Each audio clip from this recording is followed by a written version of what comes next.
Hello, everyone. Welcome back to another week of Good Guys Sports, joined by myself, your host, as always, Blake Gerke, Jackson Gerke, and Mike Roby.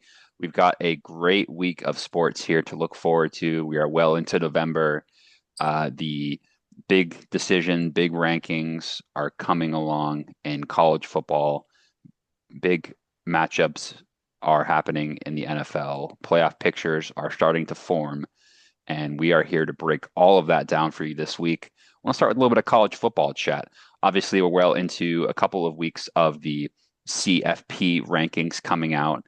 The latest batch on Tuesday. Not too much movement, no movement in the top five to be exact. But we did have a couple of schools improve their fortunes. Texas Tech, obviously, with that Big 12 matchup that we previewed last week, jumping up 2 spots to number 6. They actually overtook Ole Miss as well, who they themselves had a out of conference opponent. So Oregon, Notre Dame, Texas, and Oklahoma all jumped up 1 spot as well. So BYU fell down. Utah remained at 13th. Vanderbilt rose up 2 spots to number 14 after their dramatic overtime victory against the Auburn Tigers. I was there in Nashville, not at the game, but I was there at Vanderbilt to experience a bit of that. We talk about that in a second. Possibly, maybe still being a bit hard done by in the CFP. Although possibly I'm biased. And then you have the likes of Miami, Georgia Tech, USC, Michigan teams, big teams that have a couple of losses, looking to kind of state their case, state their resumes, et cetera, et cetera. Jackson, I'll start with you. We usually like to just do a little bit of a feeler on the latest CFP rankings. Anything jump out to you from the latest set of CFP rankings? Obviously, we have the rankings that I read out get distributed into a bracket where you have the non-conference teams getting automatic places. So like USF would sneak into the playoffs. Same thing with a Miami, for example, which is why those two schools would be behind a team like Vanderbilt or even like a BYU or something, but they would still get that automatic playoff bid. So, Jackson, what'd you make of this latest set of rankings, man? Well, I'm not surprised, but as things stand, let me throw you out a scenario where we could possibly possibly be looking at the ACC missing out the college football playoff. Why?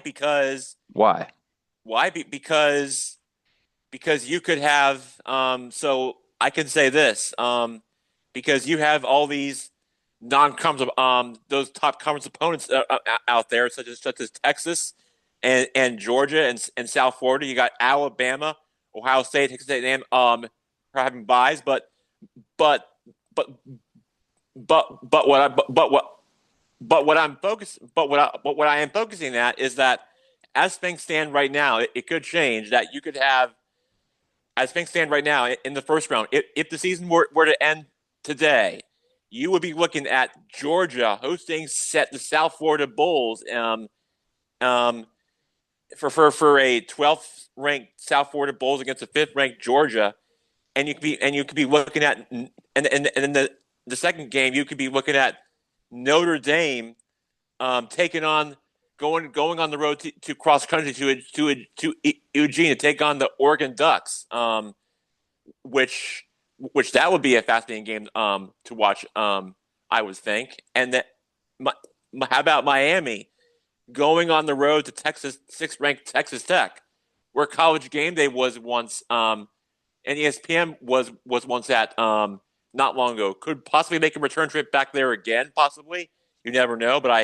But who knows? But who knows? How things change between now and then. So a long ways to go. Well, Some right, these and then these matchups are certainly far well, from set yeah, in stone, are they? But right, and right, Texas, Ole that won't stop me Miss. from getting excited about it. Oh no, Texas. I mean, the Longhorns going into Hottie Tommy School, take on the Give me the Oxford. horns. Yeah, against the Hottie Toddy Ole Miss Rebels. Well, Lane Kiffin and the Chiefs chicken with how this game's going to be turned out. Well, I, I, I mean, look, you got Alabama, Ohio State, Texas A&M, Jackson, Indiana let me winning their ask own you conference. this. BL Let me Lumberger, ask hold you on. this. What's up, brother? Mike Lumberger, it is so great to be. It is so great to hear your voice and be back with you on our show from Likewise. from your from your trip in the from your trip from the small island in paradise. That's right, baby. So BL Lumberger, I will say this. So Come on. we have a big game up in Pittsburgh. The Pitt Panthers are going to be taking on the Notre Dame Fighting Irish up there I never at the thought I'd Three hear you Rivers say Stadium in that. Pittsburgh. I, The Pitt Panthers Say Jackson, college that game 5 times day fast. will be there, and the Pitt Panthers and the Notre Dame Fighting Irish. That's going to be a big game to watch. Noon Eastern on ABC, and Jackson, tell you what, Blake, that's going to be a fun game to watch. I never thought I'd hear the words big game and college football and Pitt Panthers come out of your mouth. But here we are, you know? I hear you. Hey, you know what? It's 2025. College football is in a strange place. That the Pitt Panthers can really shape the outcome of this season with this game on Saturday, can't they? Yeah, and then Aaron Rodgers has got Steelers Nation in Pittsburgh, just in Pennsylvania, all fired up. Jackson, yeah, let me ask you this. Could yes, the what you're talking about, could Texas the biggest bust to boom team of this year? If Mm. you like go to playoffs, because at first they were the biggest bust out there, but now could things turn around? Have things turned around? Well, I will say this for Texas, they did they the Texas defense did show up and beat against my brother's Vanderbilt Commodores last Hey, Saturday. Come That's one of on, them. Andy. So I think we that we kept it yeah. close though. Well, Come yeah. on, Manny. I mean, look, Vanderbilt did everything they could to try to get back in this thing and possibly tie or win it, but it was just too little, too late from how the things finished in that game last Saturday. So But Jackson, I now, wanna I want I want to bring Mike into this Yeah. conversation. We were talking earlier in the show about, or before we started taping, about strength of schedule. Yeah. And the likes of Texas and teams like that in the SEC that have multiple losses being ranked ahead of a team like a Vanderbilt, despite the head to head. I get it. Texas won. Texas beat Oklahoma, so they're ahead of them. Um, and then a team also like Notre Dame that has multiple losses on their CV as well. Although you were saying before that you weren't that particularly impressed with Notre Dame strength of schedule. So do you think maybe there's a bit of, math going into that ranking of a strength of schedule, but then also kind of that big team, big school bias coming into Yeah. these rankings as well, right? Well, you look at the three games Notre Dame has left: Pitt, Syracuse, and Stanford. I mean, let's say don't need to say anything else. I think Not exactly a murderer's row, is it? Notre Dame's um, biggest toughest opponents this year have been Texas A&M and Miami. One opponent. I mean, They Miami's lost. They still they ranked, lost to but both of them. After that, probably their hardest opponent after that was Boise State. it's a very, I would say, it's a weak Notre Dame schedule. I think it's I think it's very light. surprisingly weak, given Yeah. we usually think Notre Dame as having these monsters on their hmm schedule. And to be fair, Texas A&M is one of the best teams in the country. Yeah. I I wouldn't say mean, that. look I at wouldn't say that about USC or Miami, right? the Texas's last three games are at Georgia, Arkansas, and then Texas A&M. So I'm not, I wouldn't bet the farm on on Texas winning all three of those games. It's a massive one this weekend, Jackson. We should use this transition to talk about that game, isn't it? The Georgia Bulldogs hosting the Texas Longhorns. Georgia is pretty tough to beat at home. unless maybe your name is Ty Simpson. That game was at Georgia, right? That they won, or no, that was at Bama, wasn't it? That was at Bama. Yeah, yeah, Bama, yep. So they beat Georgia, but it was but so I can't remember the last time Georgia's lost a home game. Then it must have been quite a while. To be fair, but uh Georgia is. I mean, listen, Georgia is Georgia, isn't Yeah. it? They No, it was at Yeah. Georgia actually. The game they lost against Bama. That's Yeah. right. Well, So the surprising, but two yeah, the two losses that Vanderbilt had this year have been both on the road. exactly. So the question is, if how much do we weight strength of schedule, losses at home, losses away? That certainly goes into these rankings, doesn't it? Yeah. But I have a hard time. I mean, gosh, if Texas goes into Georgia and wins that game, then Yeah. they'll be looking to ship the rankings top Yeah. five easily. But I have Well, a hard time seeing they've that. got to be putting in rank the strength of schedule in there because you look at Georgia Tech 8-1, and if it finished today, they may not be in it. Now, they lost last week to Wake Forest, but NC State it was here in Raleigh, or yeah, yeah, NC State, and unranked NC State, yeah. yeah. So, um, but You will say they have a chance to save their season playing they might against the have a chance. Bulldogs at the I last mean, game of the season. Oklahoma's last three games are at Alabama, Missouri, and then LSU. So So they don't, they've got a chance. they don't, uh, they lost to who did they lose to? They lost to Tennessee at Tennessee, Ole Miss and and no, they lost to Old no, so Miss at Oklahoma home. lost to They lost to Old Miss at home.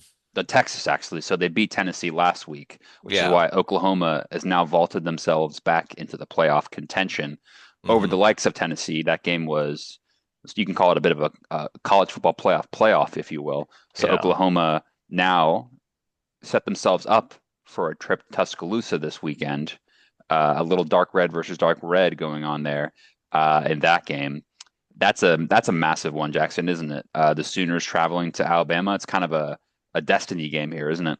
Sure is. And this is what I would call and this is what would be a revenge game from their loss a year ago for what from Kalen DeBoer and for Kalen DeBoer as their head coach, and that he is hoping that their unbeaten streak continues at home, which they're on their which they are on their winning streak. Their only loss came against Florida State for the start of the season, but since then the Crimson Tide has been unbeaten at home, and so far Alabama appears to be on a 7 or 8 game winning streak since then. So far so far Alabama is just going back to their formula and their own ways, and their quarterback Ty Simpson, who has been who has been a football family involvement with his dad. Actually, was the head coach at UT Martin, and I was reading an article on it, and their conference championship will be in Chattanooga, I believe, the day before the SEC championship. So if Alabama were to win this game, and if they were to win out and go on the road at possibly at Jordan Hare in the Iron Bowl against Auburn, and if they run the table and win all those games, then they then they will punch their ticket to the SEC championship game in early December. So Jackson, let me ask you this. As weird as it sounds, do we think maybe Alabama is a bit underrated right now? I get that they're fourth in the country, and they haven't lost since their first game of the season, but it does seem like they're kind of chugging along and stringing together impressive victory after impressive victory in the SEC. It doesn't seem like they're getting talked about quite as much as like an Ohio State, Georgia, Indiana, because there may be more of a bit of a surprise factor. Um, Blake is not, Go ahead. is that because they don't have Nick Saban at the helm I anymore? do, I Possibly do think to your so. I point. think No, I think that's a good point, and I think after last year was a bit disappointing for their own standards. And I think that first game of the season where they lost to Florida State really threw people off the scent of Alabama, thinking they're not the same team. But if you look at the results they've put together, it's been impressive going into Georgia, winning, beating, a ranked Vanderbilt, a ranked Missouri, a ranked Tennessee. Some of those games close, but again, this is the SEC. You're going to have opponents. So I'm pretty bullish on Alabama's title credentials.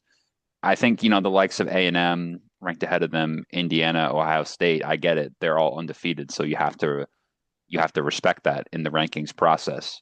Um, but I mean, it's crazy to say in that top five, in that solid top five teams, I feel really good about Bama's chances in that. So, but we'll learn a lot this Saturday with them taking on the Sooners, won't we? So, massive game to look forward to in that one. Same thing with Texas and Georgia, Yeah, and right. Jackson. And weirdly, in a way, you know, a team like Vanderbilt could, I keep talking about Vanderbilt. I was there this past weekend. They had a crazy overtime victory over Auburn. This has kind of been that kind of season for Vanderbilt. Some heartbreaking losses, came back against Texas, made it close. Some impressive victories over LSU and Missouri. But, in a weird way, I should be rooting on the Bulldogs and the Crimson Tide because Texas ranked 10th, Oklahoma ranked 11th, and Vanderbilt ranked 14th. If Vanderbilt is able to beat Kentucky at home this weekend, which they will be favored in that game, Texas loses in Athens, not a shock. Oklahoma loses in Tuscaloosa. That game is in Tuscaloosa. Uh, Vanderbilt has a good chance to sneak into the rankings. And, granted, the CFP ranking doesn't seem to really value Vanderbilt. That's kind of gets back to your big school bias there a little bit, but they've got a chance here to really sneak in there, Jackson. I think so personally. So let's say if they win out the rest of the season. So in order for Vanderbilt to have a shot and a chance for a conversation to get into college football playoffs, they have to win out the rest of their games in order for that to happen. And they have to and they have to make an appearance in the SEC championship game, which is a really a tall task for me. The way I look at it, you and you and the only way you do that is if you go to Knoxville and beat the Tennessee Volunteers, which I highly doubt is going to happen, but you never know.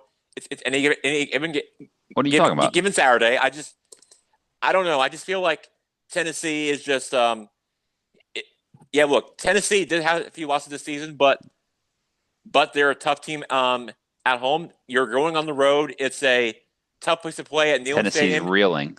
Well, yeah, they lost. They lost. They lost to Oklahoma in their game a few Saturdays ago, and that was Nah, I'm and being that was harsh, but yeah. Well, of course you are as a Vandy fan, but I have to be.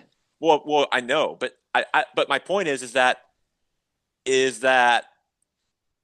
Tennessee is definitely going to be tough at home like it always is, Right.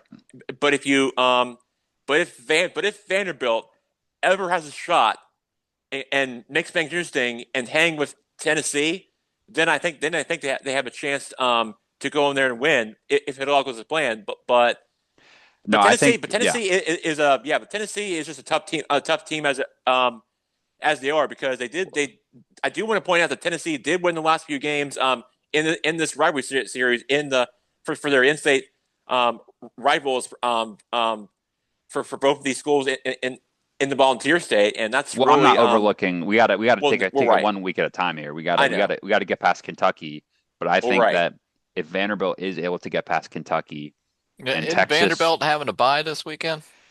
no, I believe the way the schedule plays out, they'll have two straight games. So they'll have the game this. Wait, no, you're right. Actually, so the game against Kentucky isn't this weekend; it's the weekend after that. It's the weekend after. So they actually would. Yeah, you're right. I didn't realize that. So because in my head, Thanksgiving was like tomorrow. Maybe I'm just hungry. I don't know. But So that even works possibly better in their favor because well, it could backfire against them when they're not playing and teams get quality victories, but they'll be really hoping that teams like Texas and Oklahoma lose these games and Vanderbilt shoots up. Knowing the CFP, they might not even change the rankings and just leave it as is. But yeah, I mean, I think it's going to come down to that last week as always. Like you said, you got to win out, beat who's in front of you. But yeah, there's going to be some really interesting decisions the committee has to make here, for sure. Mike, anything stand out to you in these CFP rankings, CFP bracket? As we see, obviously we got a long ways to go, so it's tough to Yeah. make any big claims right now. But as it's shaking out right now, what are your thoughts? Well, just interesting, all the 7-2 teams in there. But what's going to hurt them is any of them are the uh, school from the ACC and the another school like South Florida. The auto Kind of bids, the auto bid sneaking in. killers, If Vanderbilt doesn't get in, it's a good argument to immediately expand to 16 teams. or maybe Vanderbilt should run the ACC. I don't know. No, but I mean, you're right. I think earlier, I think when Miami was undefeated and people thought they were a title contender, people were like, oh, this is great. We got conference variety. We got, Notre Dame's not even a conference. So does Yeah, Notre Dame doesn't even count as a conference champion. So not to in be honest, football. I'm not really sure why they're even there, to be honest. They're just kind of taking up space Yeah. in these rankings. But um, And but yeah, now let's move on to Ohio State. So they are going to be taking on boring. UCLA. They're going to be taking on UCLA at home on the shoe. That's going to be an easy win, and Julian Sainz going to have no problem in this game. UCLA is just not a great football team. That's what Penn Let's just State said. yeah, exactly. Let's just put it out there. They're not a great football team. Say that to Penn State for those fans out in State College, and so now Ohio State is by far the number one undefeated team in the Big Ten. Second best, se- um, second best behind only the Indiana, which I continue to say Indiana's run the table, and the Hoosiers are for real.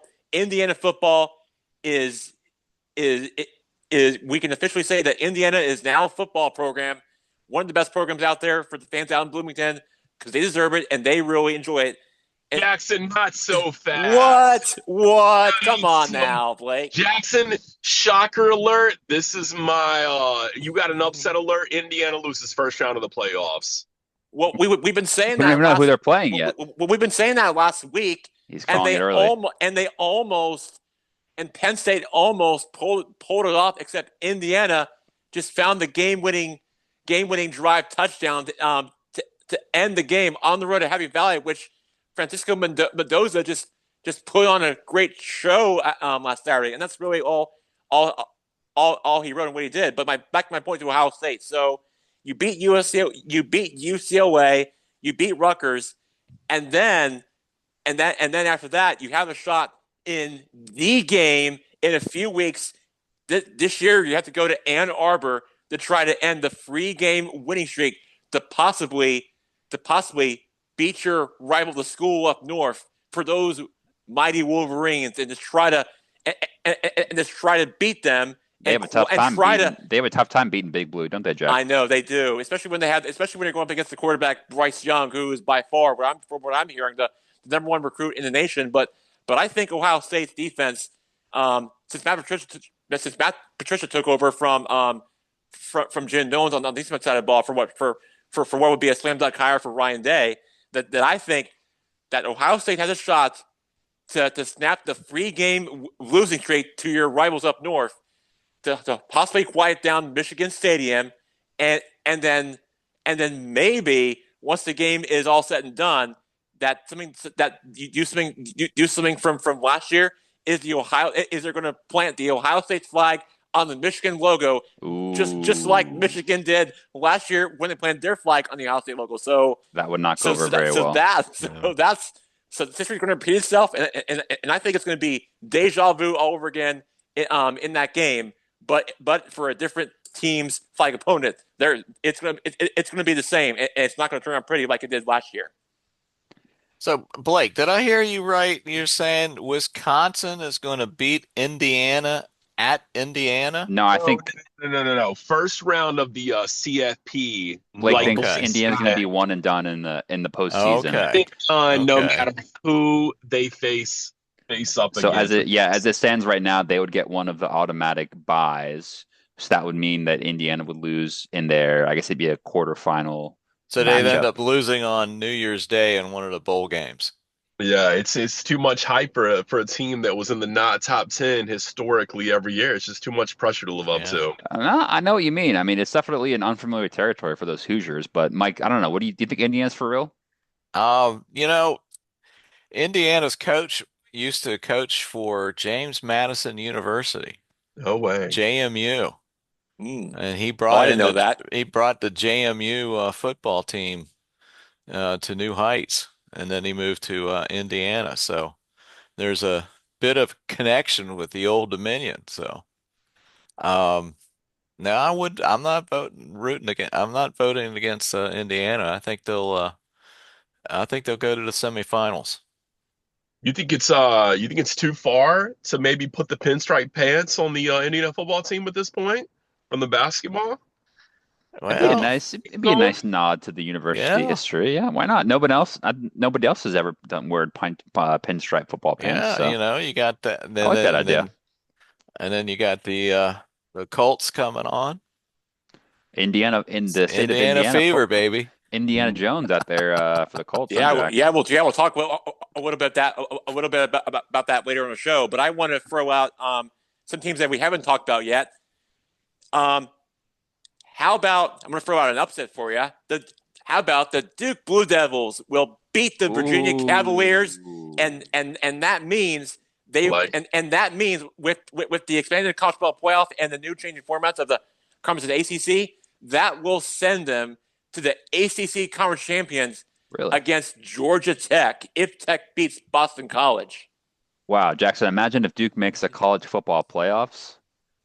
Wow, wouldn't that be something? That would be the most undeserved playoff team I've ever seen in my life. Because let me tell And you, they stink. yeah, really. really? No, that's interesting. Yeah, the ACC is really taking a bit of a hit this past couple of weeks for sure. But I mean, And if that happens, then no ACC team will get into the playoffs. but they need to have five conference champions though, right? Isn't it?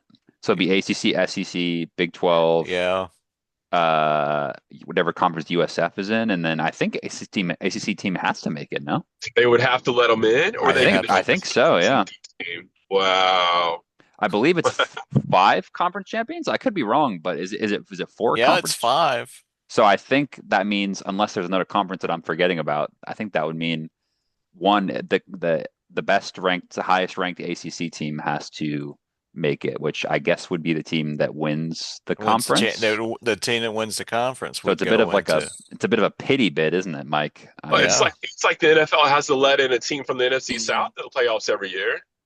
exactly. The AFC South and the NFC South. Yeah. But yeah, exactly. Kind of like with how Notre Dame and Pittsburgh how they it's funny because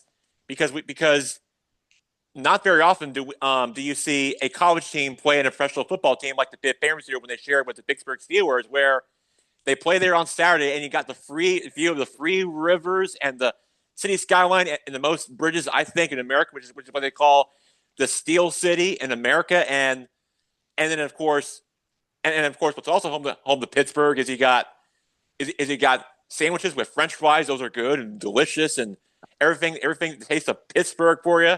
And then of course it's a home in Mister Rogers' neighborhood, which I'm sure Who could forget? Mike and I can relate to there, which all started there, by the way. And so back to my point here about and so this game. Wait, I Jackson, think hold on that a second. The actual show started in Pittsburgh as well, yes, it did. and Yeah. how Aaron's there. I didn't know that. That's a good tidbit. That's fantastic. It's true because Pittsburgh did a lot of movie and film industry there. It's really become a more popular city in that category. So And it's still Mr. Rogers' neighborhood, right? yes, that's right. Not related to Aaron Rodgers, of course, or What or is it? Kind Malik of. Neighbors kind of play. So But yeah, that's going to be a great scene out there for College Game Day being there.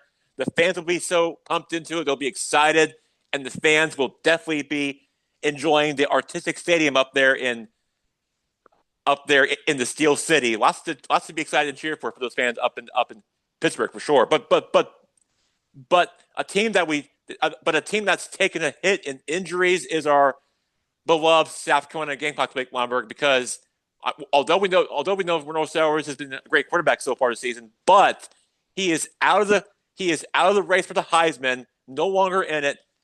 They're they just took too many injuries, and they're just not. And Shane Beamer, and Shane Beamer in his program has not been going great so far. And if they continue to lose this game, because they're going to be on the road at A&M at the 12th man. It's not gonna be a great game. They're probably going to lose this game, but if they continue to, but if South Carolina continues to lose games to lose games via Lumber and close it out against Clemson, then I'm sorry to hear that, Blake, but I'm going to say it anyway. But if they lose their final next 3 games, and then then then then their athletic director and their president of the program is probably going to put Shane Beamer on the hot seat. Wow, you're putting Beaver on the I hot mean, seat. Jackson, what did we expect? I mean, I think we all saw their schedule before the beginning of the year, I right? mean, well, I mean, Tough I mean, schedule. I I don't mean, know. look, Blake, it was a tough strength of schedule, Been great. kind of similar to what Uncle Mike's Commanders did this season. So only it's the opposite in the college Whoa, level. low So blow. He's taking shots at everybody here. that's what I, Vanderbilt, Commanders. that's that. See No this. one's safe. That's part of my job. That's what I do here for a sports show. That's good. That's what I do for a living. So You're a takesman. look, You all, can't stand the heat, so get look, out of the kitchen. So look, all I'm saying to you, Blake, is that South Carolina just had a moral victory in a close one against South Carolina. They had a close loss against Missouri, and those were some games that they should have won, Blake, but they didn't in large part because of how Alabama's defense showed up and made big plays. That was really the difference of a game of inches of why South Carolina lost those games because of how great Alabama's defense played in that game, and also a big part of that could be where North Sellers didn't play a great game in that one, and I just think that South Carolina's offensive line we're just staying healthy, and they just couldn't get anything going offensively, and that was part of the reason why South Carolina lost that game, and their season hasn't been going great so far. Let me ask you this, Jackson. This is what I'm worried about. This is the question, not Shane Beamer, not the athletic director, but what is Lenore Sellers going to do? His draft stock was incredible before this season. He's going to be a first round pick, and because of everything you just said, it's dropped this year. So one, does he still go to the NFL? And two, if he doesn't, does he stay at South Carolina or maybe try a new team to improve his draft stock? That's the question for me. So I would say this, Blake. I would say play for one more year in college, just transfer to a program where it's a college football playoff contender, and try that out for one more year, and then see where it goes from here, and see how he improves compared to this year. That's probably what I would do at this point. That's fair. Well, any more big college matchups, Jack, to talk about this weekend, or should we move on to a bit of professional football chat here? I think we should move on to Actually, professional. no, before we go, though, Yeah. Mike, we always get your upset pick of the week. Jackson picked, obviously mentioned Duke beating Virginia in that mess of an ACC. Any matchup standing out to you this week for a possible upset alert? Um, that was probably the one pick that I would say. I Okay, think Jack is right. we can double up on that one. The other would be Clemson at Louisville. Hmm. Okay, so you think it's just a weird ACC? Don't look at the rankings in the ACC this year, huh? Yeah. I mean, I don't think Florida is going to beat Ole Miss at Ole Miss. Mm, mm, So, mm, mm, yeah. mm. Okay. But All I think you Clemson at 4-5 might have a chance to beat Louisville at 7-2. Mm. okay? There you go. If Louisville sleeps a little bit. It's entirely possible. Mm. Entirely possible. It's a like we Mm. said, the weird Mm. ACC year this for sure. So if you're a ranked ACC team, uh, be advised because you could possibly be in trouble this year, as we've seen the past couple weeks. Okay, I Right. want to. So there was some chatter for Killing Fifth and leaving Ole Oh Miss to yeah, we should go talk to about the Florida, coaching carousel there, but shouldn't we? Yeah. yeah, but now I believe that's off the table because he was because What are you hearing? because Lane Kiffin certainly loves to be at Ole Miss. He sees himself not going anywhere. He's probably going to sign a contract. He's not leaving Ole Miss. He's not going anywhere. That's what I'm hearing. For So now, with Pete Thamel for at least, but for what does me, Pete I know? don't I well he knows everything. Oh, Pete Thamel from what ESPN knows facts about this, but for me, does Pete tell you what to have for I don't breakfast too? see him. Well, yeah, probably. But for me, I don't see him going anywhere because he loves teaching the high Tommy school in Ole Miss and his players and the fun they have for this team and for those fans out in Ole Miss for the fun they do on the field and because of that, I don't see him going anywhere. Jackson, you know what they say in Fredericksburg, Virginia, don't you? What's that? When it comes to money, things get funny. So Well, just it's be careful. it's great, Blake, because I was just there last last Saturday for a family emergency situation. But that's all I got to know. So All right. glad you brought it up, Blake. Thanks. All right, well, let's jump to a little bit of professional football chat. Obviously, we are well into the NFL season. We are looking at an 7 exciting. weeks left. It's crazy, huh? We've really the season's flown by, hasn't it? And I think we've had some surprises. Some team. Hasn't gone fast enough for me. Well, unfortunately, Uncle Mike's Commanders having a bit of a year from hell, as they say. Yeah, stick a fork in them. They're done. Possibly predicted by some, injuries, all that, certainly don't help their cause. But a couple interesting matchups last weekend. I don't think I got a chance to talk about the Monday night game last week on our show, Jack, but that was a big matchup in the NFC with the Eagles coming out victorious in Green Bay. A bit of a slugfest that one, wasn't it? I think it was 0-0 at Yeah. halftime even, wasn't it? I Yes, think it was. I think Troy Aikman and Joe Buck were falling asleep in the booth at one point in that first half, but the Eagles come home with the victory. A bit of a surprise. I'm hearing a lot of unhappy Packers fans. They're actually currently third in that division because they have one less loss, or excuse me, one less win than the Lions and Packers, same amount in the loss column. Well, who'd I have mean, thought the Bears would be 6-3? yeah, the Bears Hey, are Go yeah, putting the, together Bears. a hey, decent little yeah, I season, was going aren't to ask they? about that because what the Bears did to the Giants, that was the most craziest comeback you'll ever see. Because let's face it, if you watched the game highlights last week against the Giants, the Giants were up big, but Jackson Dart got injured, and the Giants, they're a mess. They fired their head coach. They fired their head coach. The Giants fired their head coach, Ben McAdoo, and and they also lost Cam Scatterboo and late name of the season. The Giants are a disaster. They're a disaster they're a disaster up there in the tri-state area for those fans up in NYC and for the media up in New York's going to have a long day of searching a head coach because the Giants, believe it or not, are one of those teams in the NFL that has the longest head coaching search. They have a new coach every single year. It seems like for the Giants and too because pretty much the fans up in New York, the media, they go at it. They have questions. They ever miss the New York media? They are all over it. They're at it, and the G-men, they are going to have a long off season to adjust because when I'm looking at Jackson Dart's injury, he's been banged up, unlike what Jane Daniels did when he got hurt in the game against the Seahawks a few Sundays ago. But Jackson Dart, to me, didn't look very healthy and didn't put enough weight on him. That's really why he got injured. But then there's also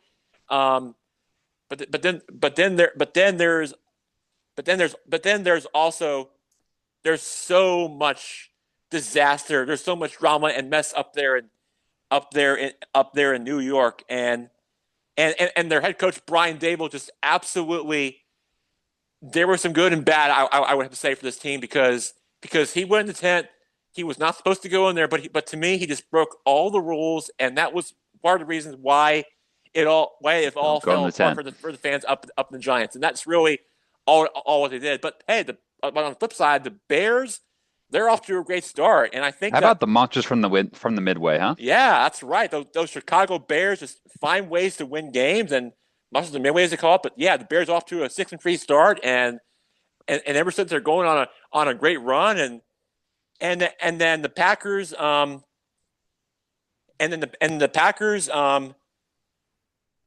checking with the injury report. Something's just not right in Green Bay, man. I Tucker mean, Kraft is out for the season. That's a huge blow for the Packers, but what yeah, about the that? What Bears. about that loss against Blake's Panthers, though, huh?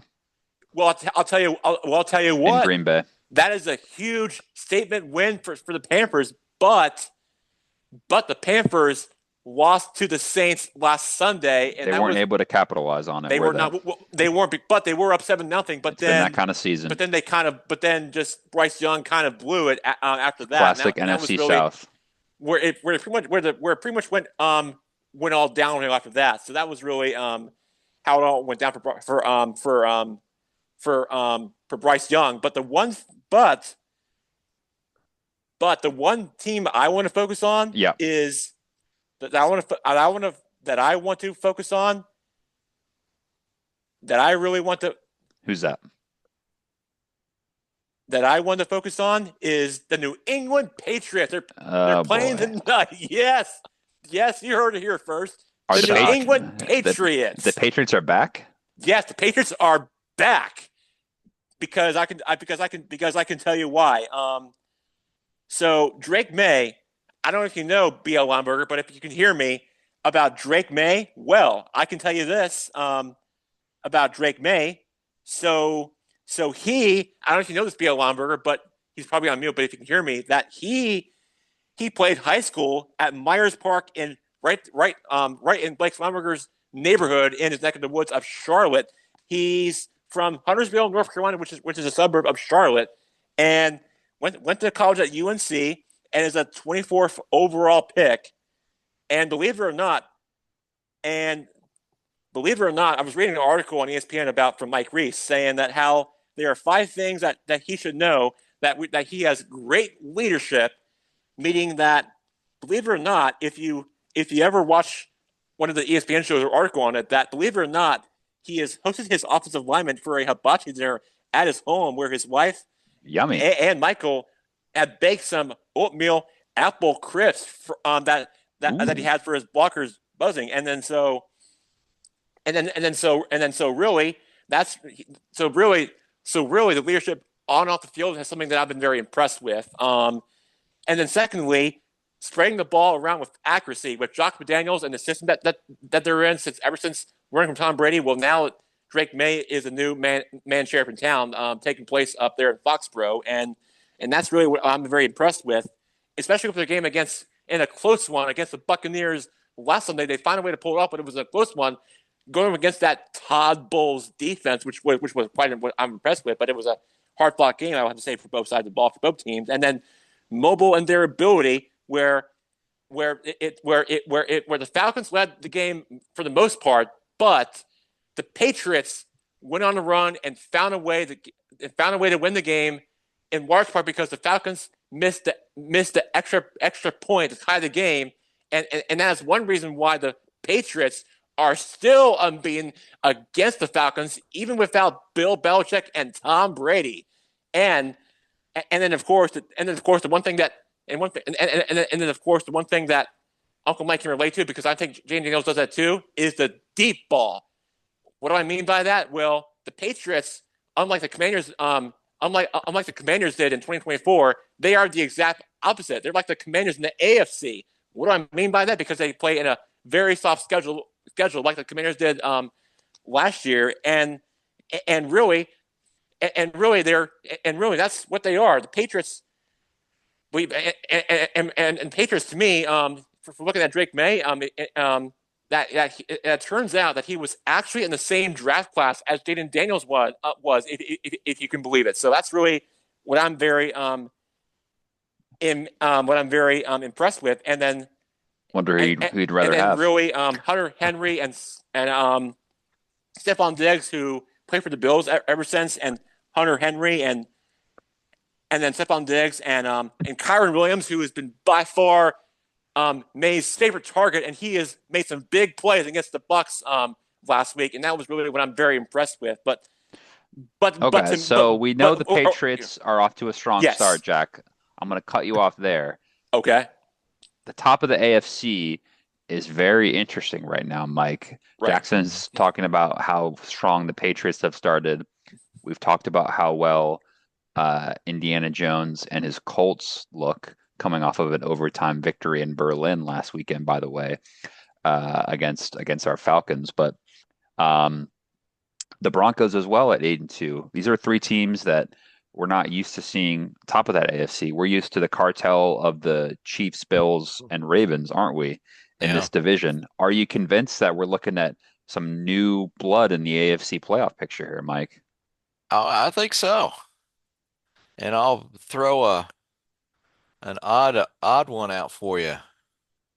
The Ravens will end up winning the AFC North. What? whoa, Really? Yeah. Well, currently they're They got Lamar Jackson. They're 4-5 right now. the Steelers coming off of that dud against LA. It's They not looking play too crazy, is they it? play they play the Steelers twice. Lamar Jackson's healthy. Oh yeah, they've got all the runway in the Derrick world. Henry is gaining yardage like he's done in the past. Their defense is coming around. Right. Who else in the AFC North is going to beat them other than this you got the Steelers. Well, if mm. Aaron Rodgers doesn't just fall down, every play like he did against the Chargers, He only has one really Metcalf is about his only wideout. kind of feels like they're running out of steam, to be honest. So I like that. I like that prediction in that AFC North division for sure. And then Um, I also sorry to interrupt, Blake, but I also do want to point out that the Patriots are going to be without Kayshon Boutte, who's a fun thing to say, by the way, for those who are Patriots fans, will not play in this game. But we and then love we Austin love Booty Hooper. here. Oh yeah, who doesn't? And then Austin Hooper is also No ruled out, comment. along with Rashawn Stevenson, who has been by far their best player. But the good news for the Patriots is that Josh McDaniels and the system that he was involved for his first string quarterback ever since the days of Tom Brady, that he always finds a way in this next man up mentality. That he always knows how to push the right buttons, and those fans up in Foxborough and Patriots fans can really relate to that. And I do believe that the Patriots, and hope that the Strohs family are listening, that I do believe the Patriots are definitely going to be winning this game easily against the New York Jets. Let's be honest, the Jets I agree. are Yeah. terrible. Both New York teams are terrible, and They got bags over their stink, heads in and the crowd, don't and they? they're stink, and they're terrible, and they're bad, and yeah, the Jets did win 2 games of the season coming off to a win to start of the season, but the Jets are not a great team like the Giants are, because the fans up in NYC, the New York media, with Aaron Glenn, those guys, and then you trade away Sauce Gardner to the Colts, which something tells me that Josh Gardner just had enough of this Jets franchise and the people and the culture there and their locker room and their team out there. But having talked about the trade deadline last week, that Sauce Gardner just says, you know what, I'm just tired of being in this in this messed up messed up organization and just messed up disaster. I want to go to a contender where I can really play, where I can really make a difference maker and play for this team, and that's really, and that's really why he made the decision to trade him to the Colts, where he's a contender, and that's where things stand. And did you guys catch the post game interview, locker room interview with AJ Brown, where he was so frustrated? Well, it turns out that whenever I hear something like that in the locker room, where Nick Sirianni and then AJ Brown's being so frustrated for their post game comments, well, that that's just a sign of a red flag to me, meaning that if you hear something like that, that just tells me that they're not going to beat the Seahawks, our Seahawks, or the Rams for the NFC Championship game to make a deep playoff run.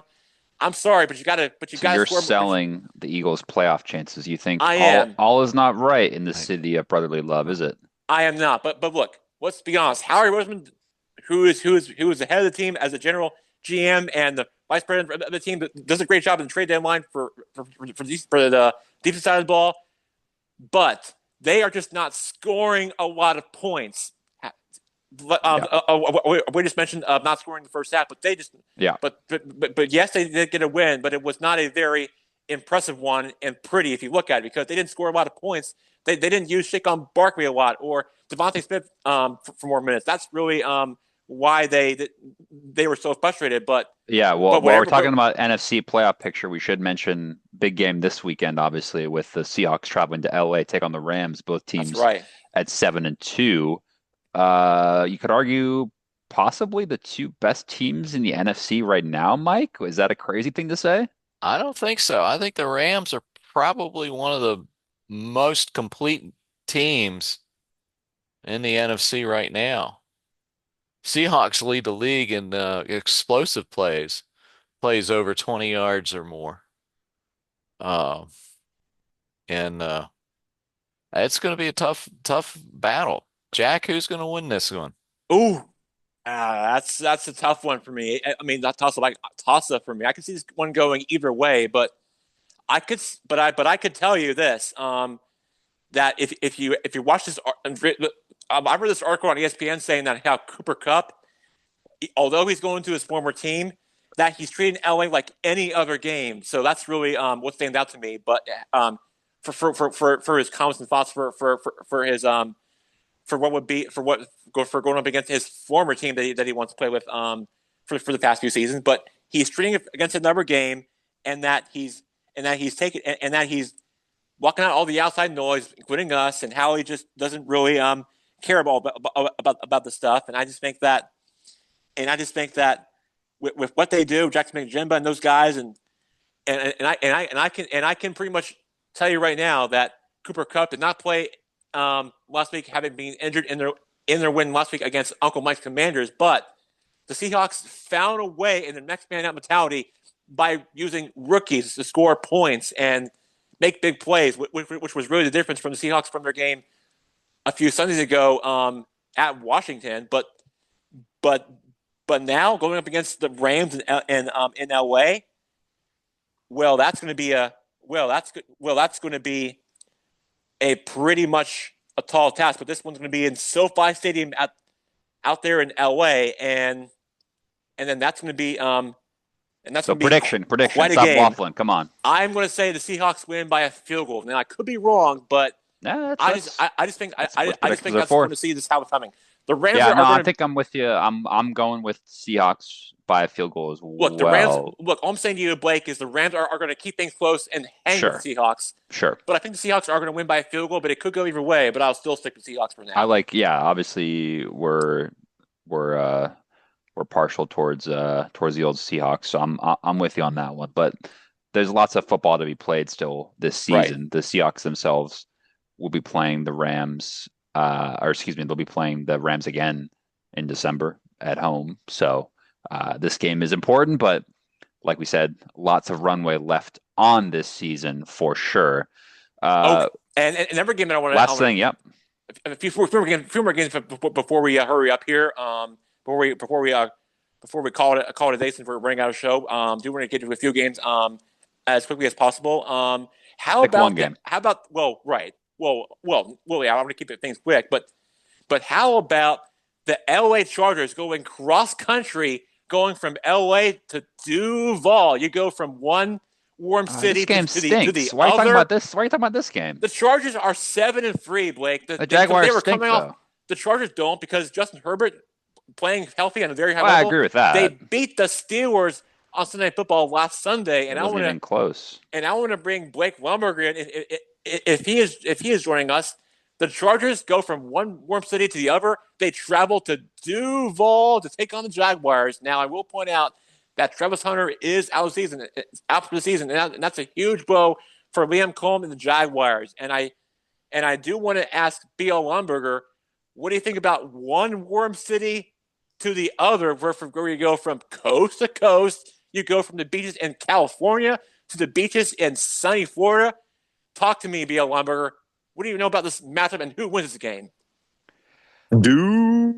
Duval does not win. Jackson, I think you just wanted me to talk about this because you know I love the way you say He just Duval. wanted to say Duval. I just had to bring it in, Blake. That's what I'm here That's for. why you wanted to. Hey, I will say this though. Yeah, Jacksonville's not going to win this. I will say this. I got good news. I know you guys want to see what. Guess who else is on the Seahawks bandwagon? Who's that? Stephen A. Smith. That's Stephen me, A. guys. My coworker played for the Seahawks, played with Russell Wilson and Sherman, and so I'm a Seahawk fan now. I gotta Nice. be. Richard Sherman. Yeah. No, for sure. Yeah, so I'm a Seahawks fan now too. I got the inside scoop. Showed him y'all your picture of when you went out there with the coach with Blake, and he loved it, Oh man. yeah, So I'm on the Seahawks bandwagon now too, guys. I want absolutely. them to win it all. I want them to host that Lombardi Trophy again. For sure, for Oh, sure. I know Hop you on the do. bandwagon, man. They're a class of the NFC for sure, and it's a really really exciting time for them. I think the NFC is wide open for them for sure. So I think it could be a Seahawks Eagles collision course, two teams that we kind of have a preference towards. So that'll be a tough one when that comes to. But we'll cross that bridge when we get to it. Real quick, though, I want to jump to got a couple minutes left here on the show. I want to touch on a little bit of hockey. We haven't talked about much hockey this season, but there was a game this week that I want to touch upon because it does involve a bit of a rivalry here on Good Guys Sports. If you've been watching and listening, you know I'm based here in Raleigh. Mike Jackson's also in the Triangle. Mike's based in DC. We had a bit of a grudge match this past weekend, Mike, or earlier this week rather. Yeah. Capitals coming out on top 4-1 against the Hurricanes. At Raleigh. This was a pretty feisty match. You know, not too many teams come into Lenovo Center and get that victory, but obviously, you know, experienced team like Washington not off to a great start this season. That must be said points wise, but they got that victory, and there's a bit of a scuffle that broke out as well, Mike. I don't know if you saw this, but the Capitals took a bit of a cheap shot against the Hurricanes goalie, and a brawl ensued. I mean, that was a pretty nuts one. You can't be taking shots at goalies and expecting to get away with it, can you? No, no, not at all. I was sorry to see that. Yeah, there was a bunch of chippiness. That just tells you that these Oh, teams it's part of the hate and sport. dislike each other, Mike. Yeah. That means we're not going to be family or friends after seeing that. Oh, Months ago. that's a bit dramatic, but I am looking forward to a possible the Hurricane. I mean, the Capitals have to get things going a little bit, but currently the Hurricanes are tied for second in the Eastern Conference on points, so we could be seeing another Caps Canes playoff series, which would be Yeah, we're at number 7 right now. We're it's a tight table still. yeah, we're still early into the season, aren't we? We don't want to make but any. we're tied with the Panthers at we got the both at 17 points, and we play the Panthers at down in Florida this evening. That'll be a game to keep an eye on for Down in sure. Sunrise against the defending Stanley Cup champions down in Sunrise. That's going to be a tough game to play down, especially going up against the champs. So Yeah, I and don't you know, all Jack. have Vancouver tonight down in Raleigh. That's right. Yeah. that's right. Yep. So Yep. I think this, this Eastern Conference could be a bit more wide open. Obviously, Panthers don't have their star players healthy right now, which would explain their position in the table. So, some of the Eastern Conference teams really need to capitalize on that and build up a good lead. I think New Jersey is really strong this year. They have possibly been unlucky the past couple postseasons with their injuries as well. Obviously, the likes of some of their star players. Yeah. Who's the big star, Hughes? Don't they have the Hughes brothers on them that they've been missing in the postseason last year? I know and previous years. So they're at top of the Eastern Conference right now. So they'll be looking to capitalize on some of That's another Josh Harris property. For sure, New for sure. Jersey Devils. That's So yeah, right. That's I right. think we'll touch upon some hockey, Yeah, but just wanted to give a bit of yeah. update Just on that, Jack. very quick, Blake. We're running out of show, but I want to point out get some score predictions and the final few NFL games really quick here. So Chiefs Broncos.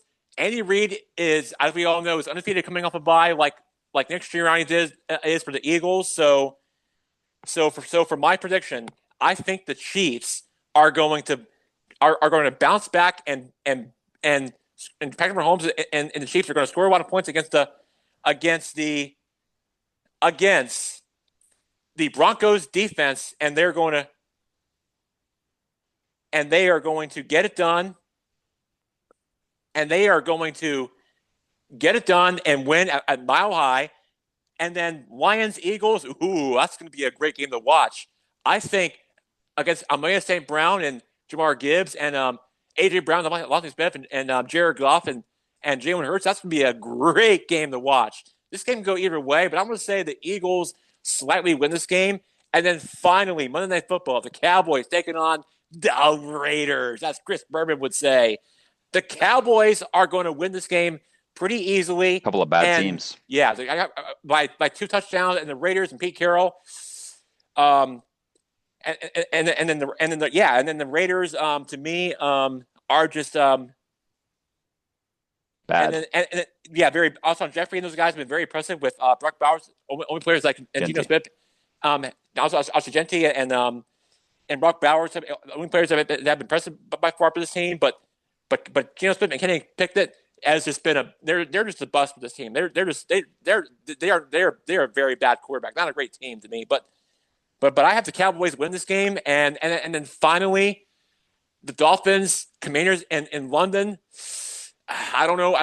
Spain, actually. It's in Madrid. Yeah. Out there in Spain, in Madrid, in the Madrid games, out there at 9 a.m. in the morning. I don't know if Uncle Mike's going to probably watch it and grab some and have some coffee tomorrow on Sunday morning. Probably not, but he won't be watching. But he'll probably do something else instead. Glass of red wine and some tapas. Yeah, exactly. But have you been seeing what the Bills did, what the Dolphins did lately to the Bills last Sunday?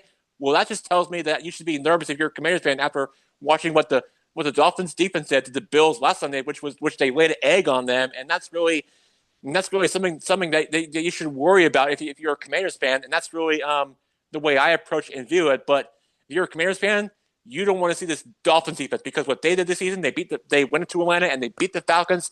They beat the Bills at home in a any given Sunday upset, and the Bills to me are just they're kind of out of it, but they're in the playoff mix. But the Bills are not the same Bills as they once was a few years ago. I'm sorry, but they're not. But okay, so what's your pick? What's your pick? What's your pick for this game, man? We gotta go. I'm sorry to say this, Mike, but I'm going to take the Dolphins to beat your Commanders. The Commanders are going to continue this losing streak.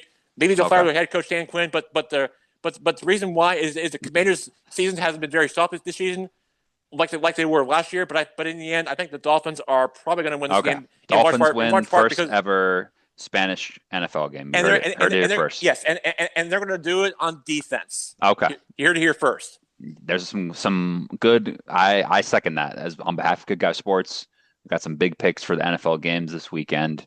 We're just about out of time here on Good Guy Sports. So we're going to wrap things up.